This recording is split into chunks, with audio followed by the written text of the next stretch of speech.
You think our legal system is complicated? Well, buckle up, because today we're diving into some of the most bizarre and downright brutal punishments from ancient law codes. Forget a slap on the wrist. We're talking about laws that make you go, wait, they did what? Let's start with the big one, the Code of Hammurabi from ancient Babylon, around 1754 BC. You've probably heard of its most famous principle, an eye for an eye, a tooth for a tooth. But it gets so much weirder and more specific than that. Take Law 22. If a builder builds a house for someone and it collapses and kills the owner, the builder is put to death. Okay, that seems harsh, but maybe understandable. But what if it kills the owner's son? Well, then the builder's son is put to death. Yeah. Your dad messes up at his construction job, and suddenly you're paying the ultimate price. Talk about a bad day. And it doesn't stop there.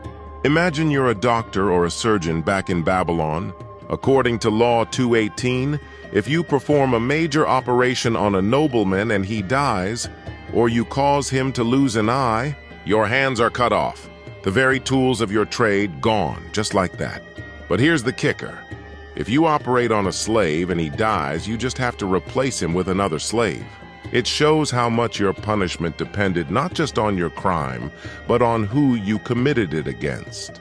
Let's move over to ancient Egypt. They didn't have a single unified law code like Hammurabi's for a long time, but their sense of justice was just as intense. Perjury, or lying in court, was a huge deal. The punishment?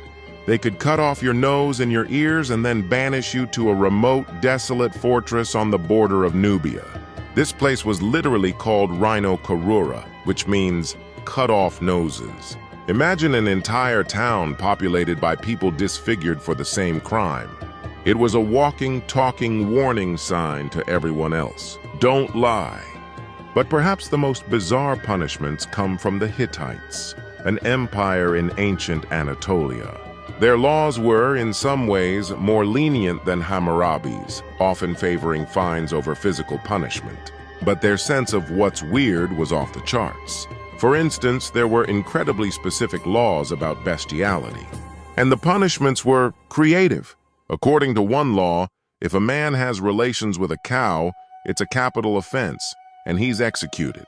But if he does the same with a horse or a mule, no punishment. He just isn't allowed to become a priest or appear before the king. It's like getting a permanent social demerit. The logic behind which animals were okay and which weren't is totally lost to history, but you can just imagine the legal scholars debating the finer points of it. And my personal favorite from the Hittite laws has to be the one about theft.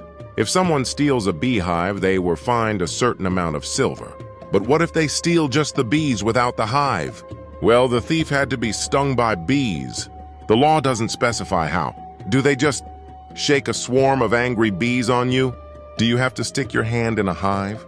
It's a perfect example of poetic justice, and it's absolutely wild to think about that being an actual enforceable legal sentence. So, from having your son executed for your shoddy work, to getting your nose cut off for lying, to being sentenced to bee stings for stealing bees. These ancient laws show us a world where justice was direct, often brutal, and deeply tied to social status and a very specific, sometimes baffling, sense of right and wrong. It makes you kind of grateful for our modern legal system, doesn't it? Even with all its flaws, at least death by bee sting is off the table.